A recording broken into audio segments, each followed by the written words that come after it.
The future of Xbox collecting is pretty grim for a few different reasons. I'd like to focus this video specifically on Xbox One and Series X. First of all, I love Xbox, always have. I'm the type of psycho that bought an Xbox Series X before buying a PS5. So it's objective when I say this. No one gives a dang about Xbox. I'll elaborate. That statement reaches far beyond the modern stuff. Collecting anything Xbox that isn't Halo is darn near worthless, and I'm only exaggerating a little bit. Most of the time, if you want a decent cross-platform game from the early 2000s that came out on PS2, GameCube, and Xbox, it's going to cost you significantly less to purchase the Xbox version. Nintendo has the Nintendo name, which instantly means collectible. We don't need to go into Nintendo today, but I do want to compare and contrast PlayStation and Xbox a little bit. The big difference is obviously going to be exclusives. That's always been the problem, and it hasn't gotten any better. But PlayStation is where so many people started gaming. I feel like no one's first console was the original Xbox. The people who grew up to be collectors are nostalgic for things like Crash Bandicoot After Hours with their cousin, or staying up all night trying to get the stars in Mario 64. Meanwhile, Xbox just kind of screams rated M to me. Like, this Halo dude is the friggin' mascot for this thing, and that's great, but it wasn't geared towards kids. I was 6 when the Xbox launched, and I guarantee you my parents didn't want me having the all-powerful FPS machine. I think PlayStation was the perfect middle ground. If you were 10 when the PS2 launched, you could have grown up with Ratchet and Clank and Sly Cooper, and by the time you were in your teens, you could be playing things like Call of Duty 3, whether the ESRB wanted you to or not. So what's my point, and how am I relating this to modern day Xbox collecting? If you're not Dan Gomez or the Pirate Pimp, chances are you don't give a dang about Xbox collecting, you don't give a dang about the super cool variants that exist on any of the Xbox platforms, and more importantly, you sure as heck aren't out here documenting the games that are releasing every single week for these platforms. I doubt anyone is taking on that insane role. When the Switch came out, there were dozens of people who probably woke up one day and said, I'm gonna buy every single Switch game as it releases. Cool, those people are rich, whatever. What I'm getting at is there are probably people out there writing down every physically released Nintendo Switch game as it comes out, and I'm willing to bet someone's doing the same for PS5. That's called documentation. Meanwhile, no one, and I mean no one, is even considering doing that for the Xbox consoles. So that's point number 1 for this video.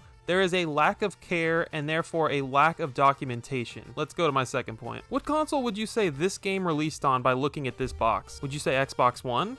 Maybe Xbox 360? But it's also forwards compatible on Xbox Series X, so where exactly do you document this? Oh, and where in the heck does it go on my shelf? Xbox Series X is incredible because it has the ability to play Xbox One games, and it's currently in the process of being able to play huge amounts of OG Xbox games and 360 games. But let's focus on the Xbox One side of things for a bit. When a game launches, you'll notice there's always a PS4 release, a PS5 release, and just one release for Xbox Series X, though the game can be played on Xbox One as well. This is where the idea for this video essay kind of came from. This is an insanely unique phenomenon that game collectors have not had to deal with in the past, and thus we have no idea how to handle it. Xbox One games are simultaneously Xbox Series X games. Do you understand what I'm saying? Let me put it in terms of PlayStation. This is the equivalent of one disc being both a PlayStation 4 game and a PS5 game. How do you document that? How do you organize that on the shelf? It's almost as if the Xbox Series X is not a new console, but a later iteration of the Xbox One. But it's not. So these insane things start to happen where you have games like this, where the top portion of the case says Xbox One, but the artwork says it can be played on both Series X and Xbox One. But then you'll see a game like this, where it's got Xbox on the spine,